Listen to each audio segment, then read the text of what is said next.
Hello' everyone, good afternoon সকলোকে। দুপৰীয়া ভাত সাজৰ যা যোগাৰ কৰিছে মাছ হয়। তুমি ভাল পোৱা নে মাছ খাই? এফালে চাই কোৱা, কিমান ভাল পোৱা মাছ খাই? ইমান। আৰু এই কি কি মাছ হয় চিনি পাইছানে তুমি?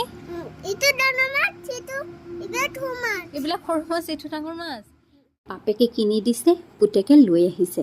তাৰপাছত কি মাছখিনি ধুনীয়াকৈ কাটি কুটি মা মছলা দি লৈছোঁ।